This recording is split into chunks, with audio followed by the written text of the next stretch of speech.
Survivor Series 2023 will be one of the most remembered shows of all time. Randy Orton was gone for over 18 months, right? CM Punk was gone for almost 10 years. Seth Rollins going off on CM Punk at the end of the show. There's just so much to uncover from this Survivor Series War Games 2023. And before we get to the hottest topics, we're going to do a rundown. We're going to review it. We're going to talk about each moment in the night. All right, so let's get to the review. Survivor Series had 5 matches. The first match was the Women's War Games match. And in that match, we had Bianca Belair, Charlotte Flair, Shotzi, and Becky Lynch. And they defeated Damage Control featuring Bayley, Asuka, Io Sky, and Kairi Sane. Dakota Kai was also ringside. All right. So the second match, we had Gunther defeating The Miz. The third match, we had Santos Escobar defeating Dragon Lee. The fourth match, we had Rhea Ripley defeating Zoe Stark.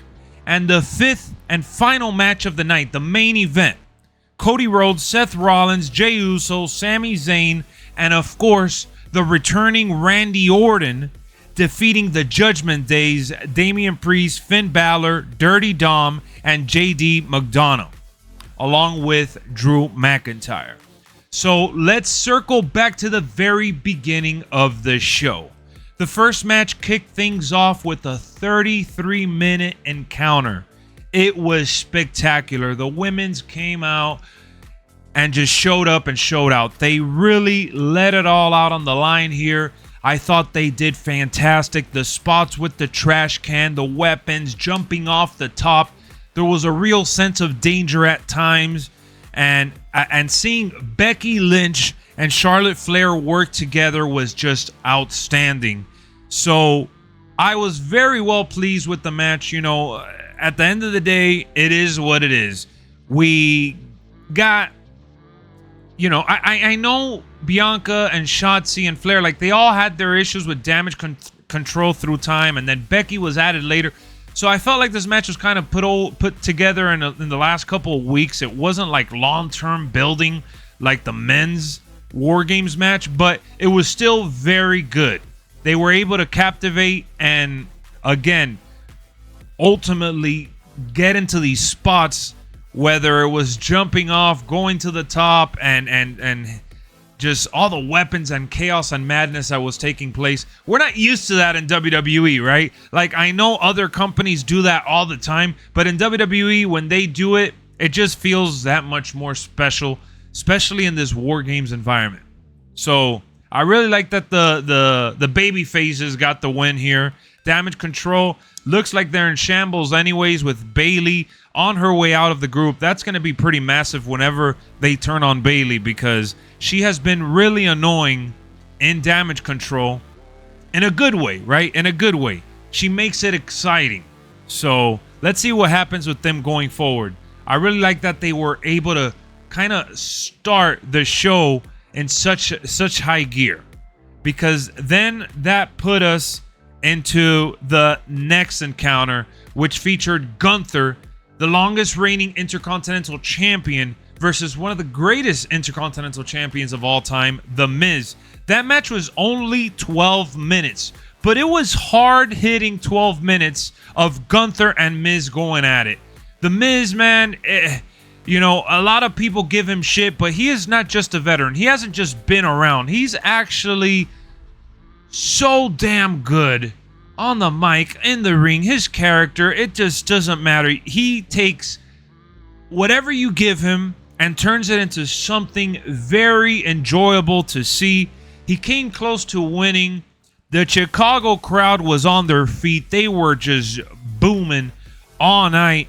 And this was no exception. Again, just 12 minutes, and they were able to tell, you know, a short story and a worthy story at that, because everyone's there for the War Games. Everyone was there to see if Randy was going to come back, because they were also playing into the fact that Randy wasn't returning the calls, which led us to believe that CM Punk could be the one to replace Randy Orton. So I thought it was very cool that they had all these teases, and even had R-Truth return at the pay-per-view with the Ruffles ad.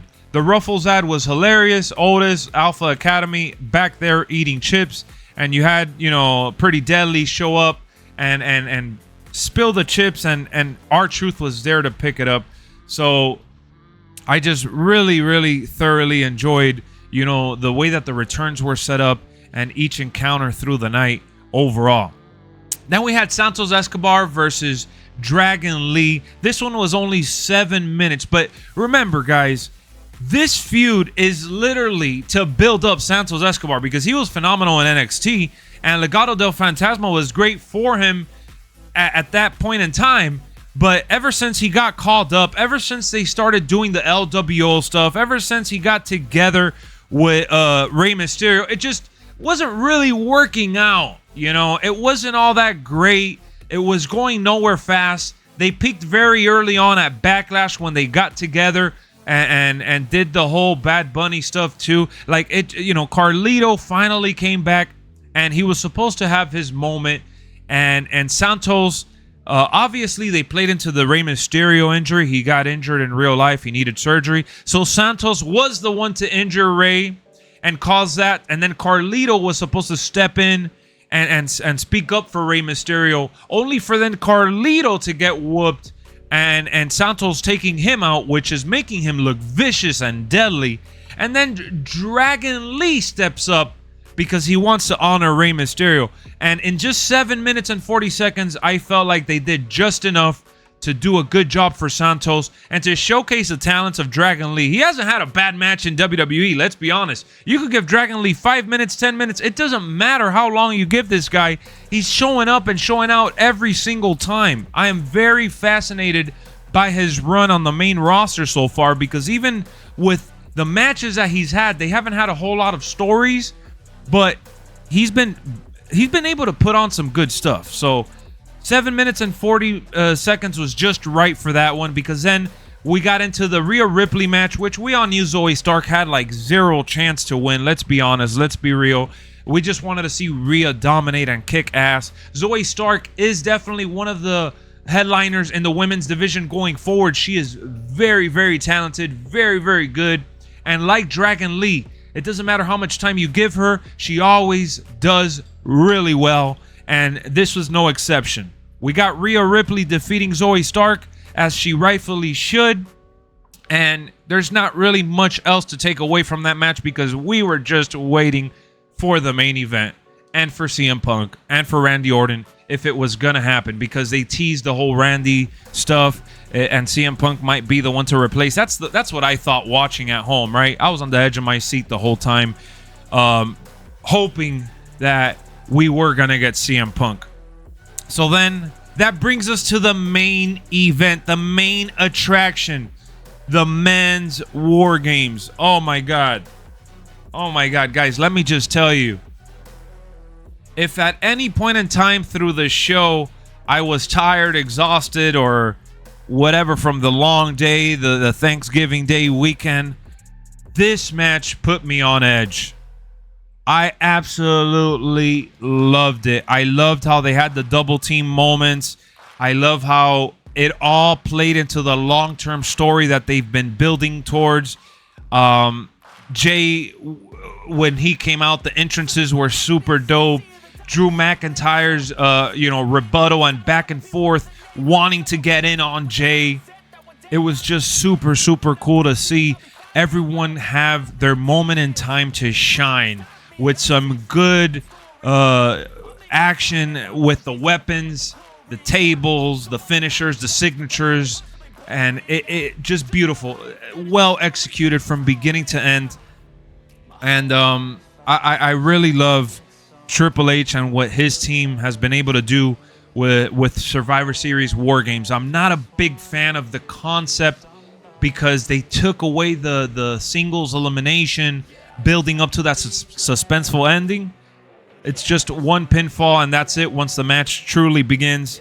But I like the countdown. I like that you're looking forward to people getting double teamed. You're looking forward to seeing, you know, the way things have played out in the past couple of years where they've done Survivor Series strictly on storytelling. And I really thoroughly enjoy that element.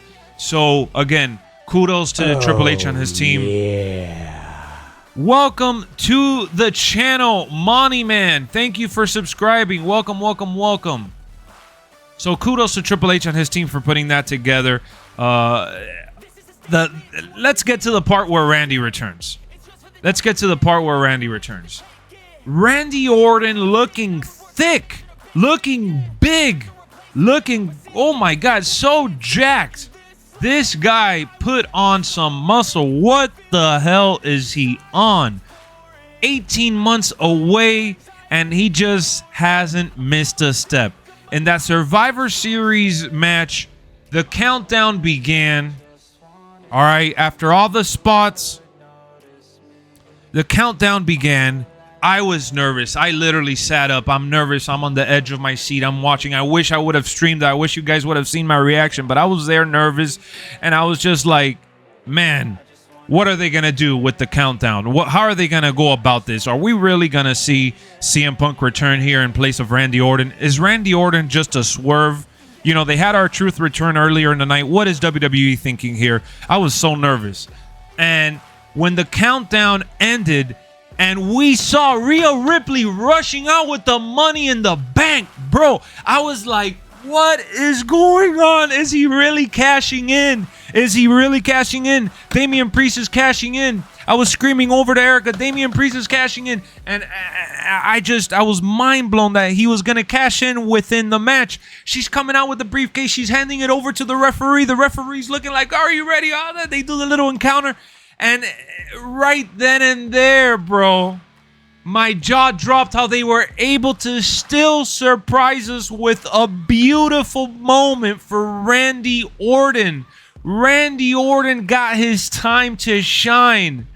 I hear voices kicked in, and it just set the vibe up. Oh my God, I was just going nuts at that point. The blood flow was flowing, man. We were just booming, man. It was such a good night, and the crowd made it that much better. That Chicago crowd, they didn't let up all night, man. They had so much energy, and you felt it through the screen. So Randy Orton having his entrance in the middle of the match, everyone in the ring looking over shocked. He slams the gate in, and that's how we truly start an epic War Games, man. Oh my God. So then they go at it, and they're doing all their crazy shit. You know, obviously I can't pinpoint every single moment afterwards, but how about that JD McDonough jump off the top? Oh my God, JD getting RKO'd from the top. And I love that everyone was down. They had done their signatures.